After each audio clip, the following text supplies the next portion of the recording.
నగర బ్రాహ్మణ సేవా సంఘం ఆధ్వర్యంలో ఆషాఢ గురు పౌర్ణమి సందర్భంగా గోదావరి గట్టున ఉన్న శ్రీ శృంగేరి శారద పీఠంలో గురు సత్కార మహోత్సవం నిర్వహించారు. జ్ఞాన సమపార్జనలో గురువుల పాత్ర అత్యంత కీలకమని పలువురు నాయకులు కొనియాడారు.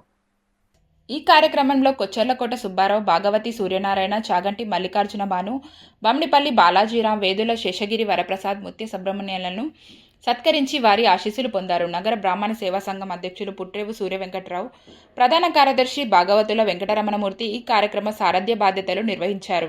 నగర బ్రాహ్మణ సేవా సంఘం సభ్యులు ఈ కార్యక్రమానికి భారీగా హాజరయ్యారు.